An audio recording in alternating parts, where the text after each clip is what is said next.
apakah kita orang Muslim dilarang beribadah di Majapahit ini?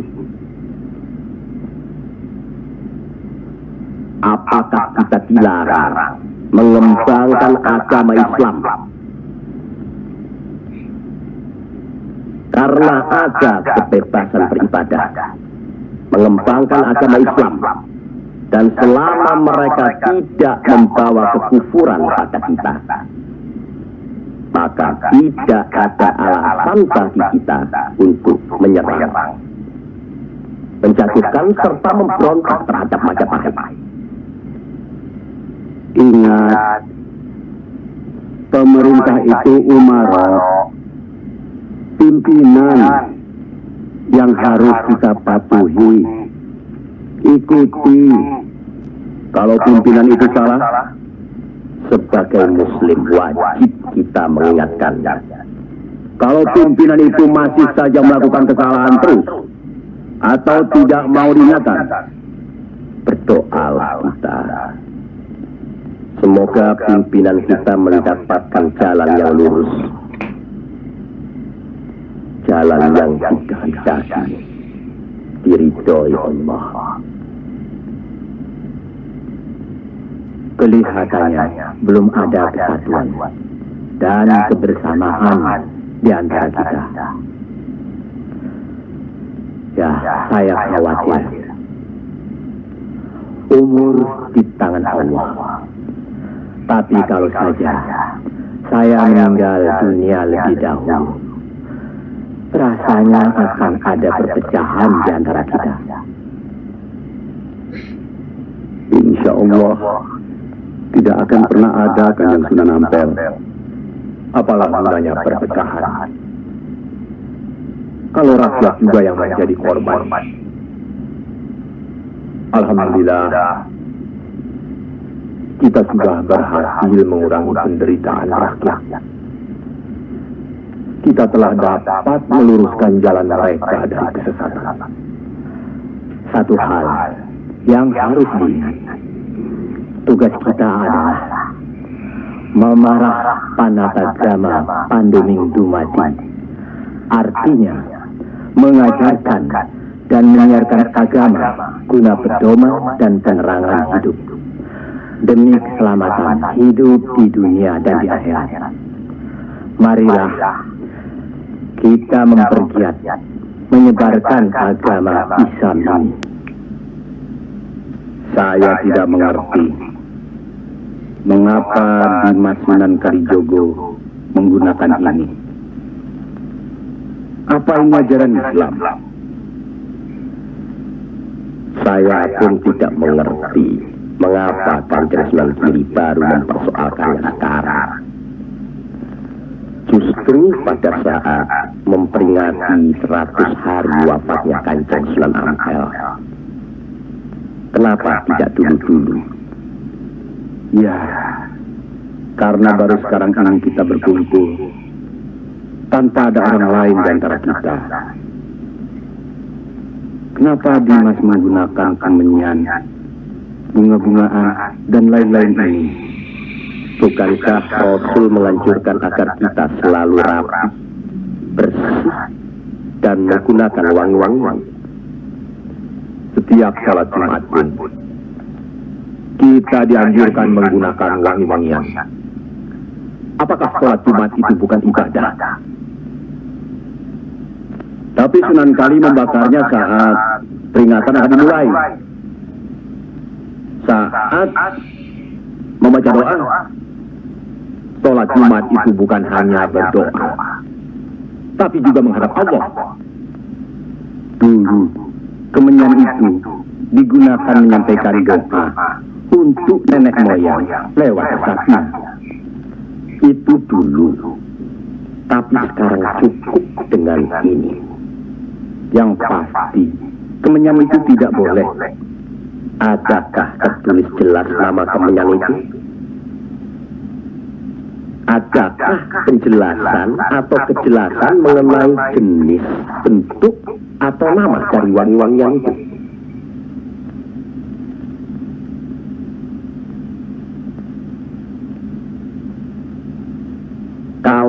orang Jawa mengangkat kemenyan, setangki, bunga-bungaan itu uang.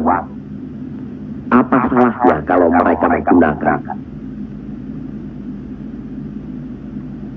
Tapi Sunan Kali kan bisa melarangnya. Untuk apa melarangnya? Untuk apa kalau cuma membuat mereka tersinggung dan kemudian kita tidak berhasil mengislamkan mereka? Memang Sunan Kali lah yang selalu lain cara pendekatannya kepada rakyat. Tidak ada cara lain, Kanjeng Sunan Giri, selain mendekatkan hatinya, sentuh perasaannya, sesuaikan dengan kebiasaannya, yang kemudian setelah mereka merasa cocok, sesuai, lalu kita rubah sedikit demi sedikit. Bukankah kesemuanya itu telah kita musyawarahkan terlebih dulu? Tapi ingat, janganlah merendahkan martabat Sunan Wali dengan berpakaian mulia seperti itu terus-menerus. Kanjeng Sunan Kudus, kita punya budaya sendiri. Gunakanlah itu. Dengan begini, saya bisa mendekatkan diri.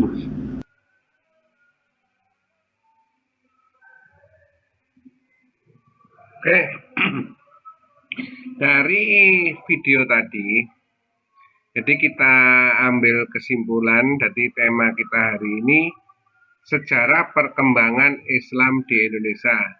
Tadi video menceritakan bagaimana sidangnya para wali ketika cara penyebaran Islam. Sunan Kalijogo menyebarkan dengan cara adat dan budaya kita, sehingga mudah diterima oleh masyarakat Jawa khususnya ya, dengan cara membakar kemenyan untuk doa, untuk dan lain-lain, dan lewat seni dan budaya masyarakat daerah.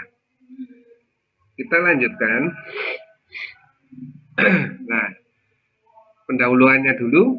Sepeninggal Nabi Muhammad SAW, tepatnya pada 642 Masehi silam, kepemimpinan agama Islam tidak berhenti begitu saja.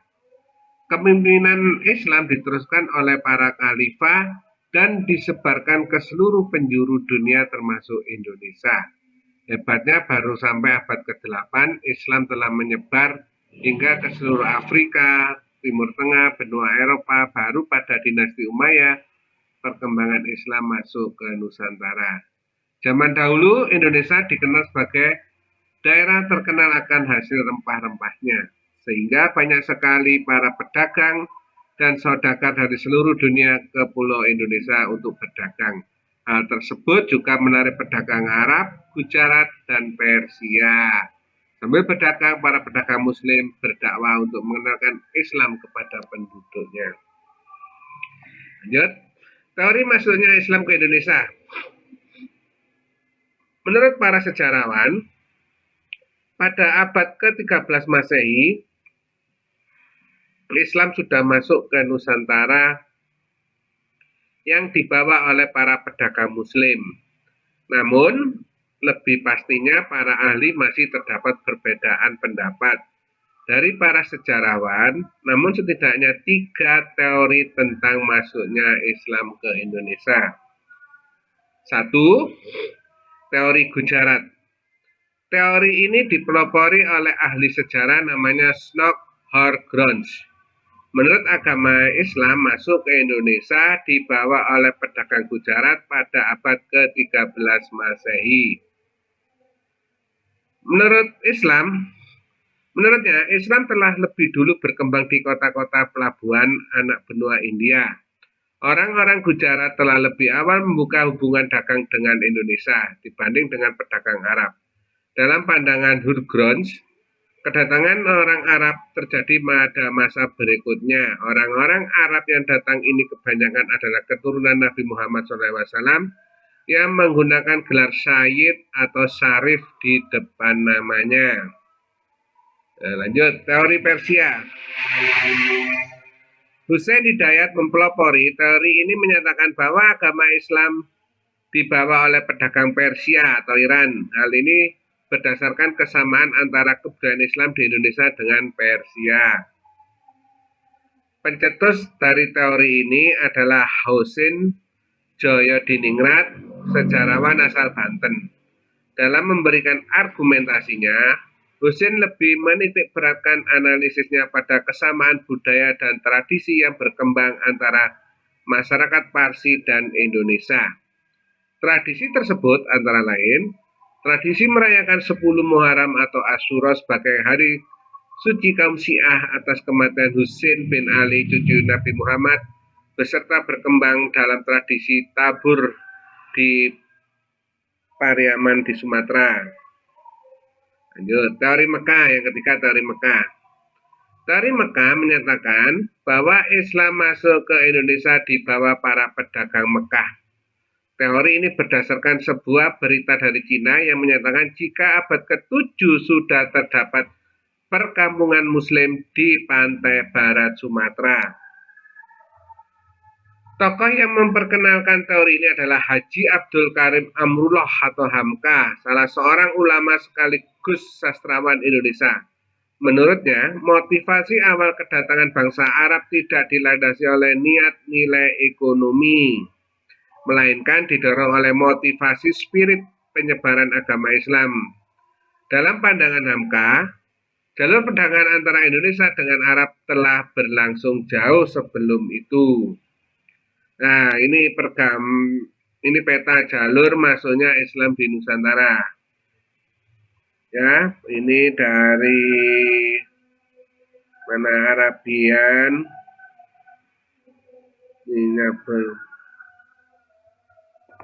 ini petanya, India, kemudian ke sini. Dari Mekah, sini Mekah, ini mana Arabia sini ya. Ini Arabia, kemudian melakukan perdagangan, pelayaran, lewat sini India, Gujarat, Kalkuta, terus ke Sumatera, nih maksudnya Indonesia ke Jawa. Agama Islam masuk di Nusantara dibawa oleh para pedagang Muslim melalui dua jalur, yaitu jalur utara dan jalur selatan.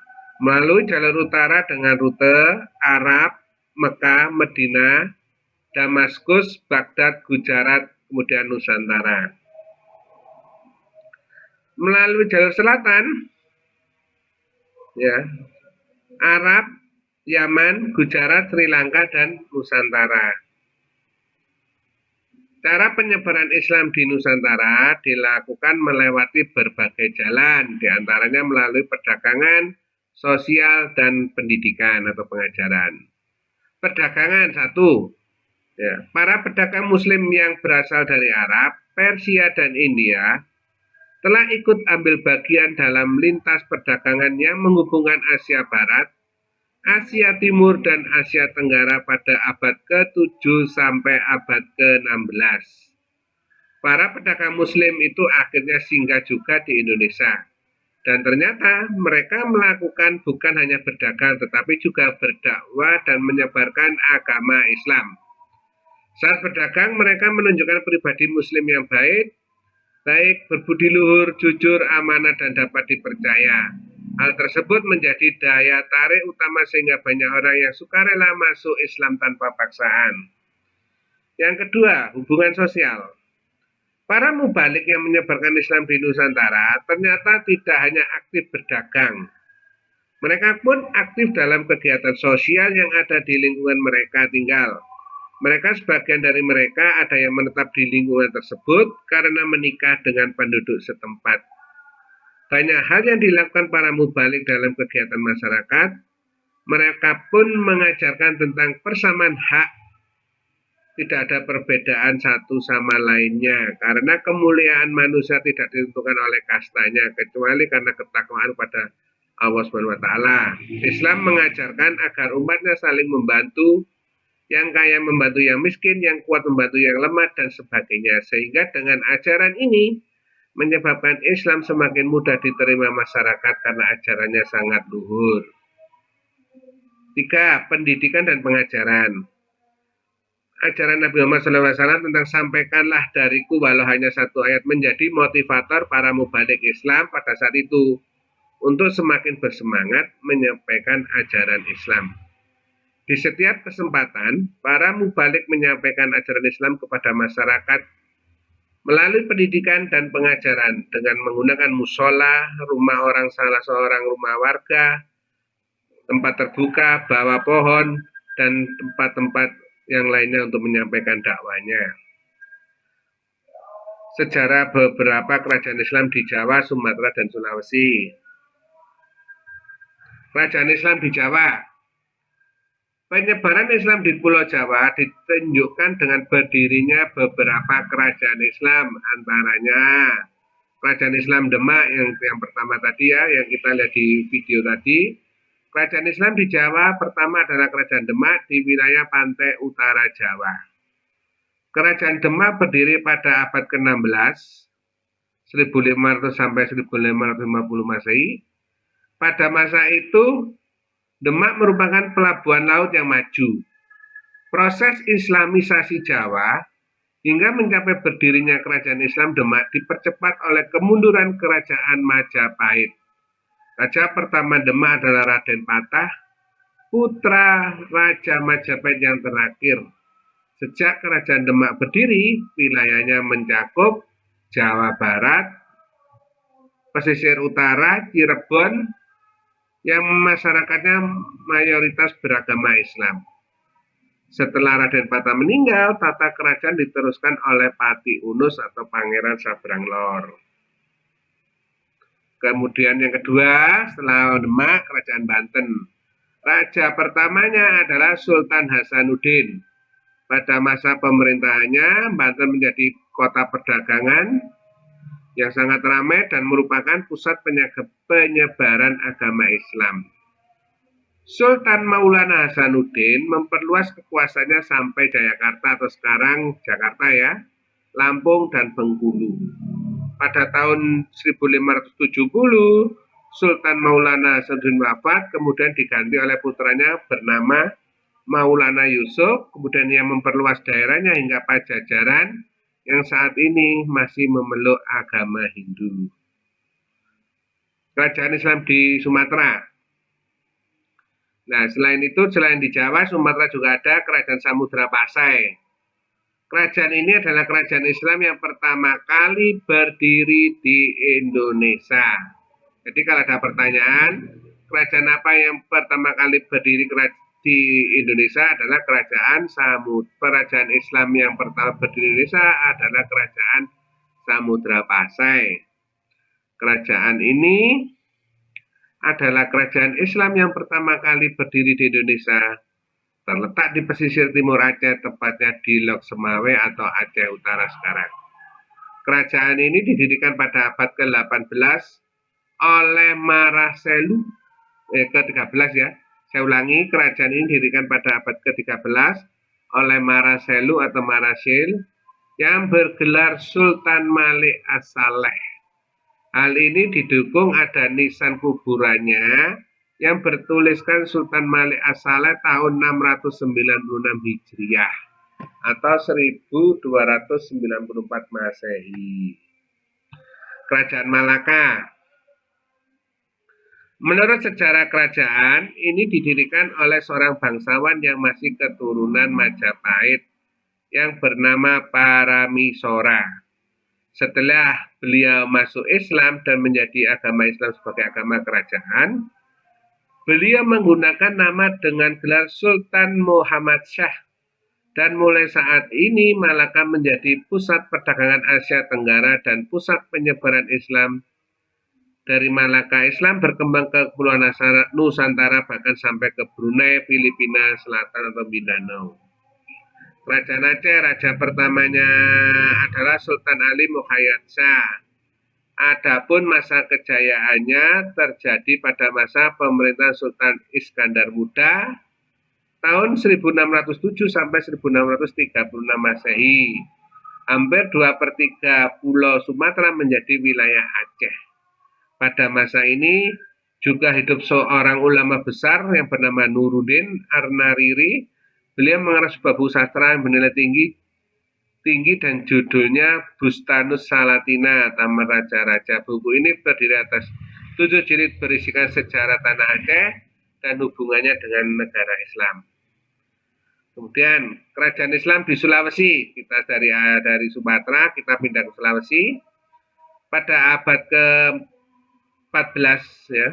Islam telah masuk ke Sulawesi dibawa oleh Datuk Pribandang dari Sumatera Barat. Daerah yang mula-mula masuk Islam di Sulawesi adalah Goa, sebuah kerajaan di Sulawesi Selatan. Sebelum Islam datang, para penduduknya menganut agama kepercayaan nenek moyang. Setelah kedatangan Datuk Ribandang, Raja Goa yang bernama Tony Galuh masuk Islam. Kemudian atas usul Datuk Ribandang, Raja Goa berganti nama menjadi Sultan Alauddin. Setelah beliau wafat, digantikan putranya yang bernama Sultan Hasanuddin dari Goa. Inilah Islam berkembang ke Talo dan Bone. Nah, sekarang banyak faktor pendukung yang memudahkan Islam masuk ke Indonesia. Antaranya, Islam adalah agama yang tidak mengenal kasta, sehingga bisa diterima oleh semua lapisan masyarakat, besar, kecil, kaya, miskin, rakyat, maupun pejabat. Para da'i dan mubalik dalam kehidupan sehari-hari menunjukkan sikap teladan, pandai menyesuaikan diri di dalam masyarakat. Setelah berdiri kerajaan Islam di Nusantara, para rajanya sangat aktif dalam penyebaran agama Islam kepada rakyatnya. Oke, terima kasih. Wassalamualaikum warahmatullahi wabarakatuh.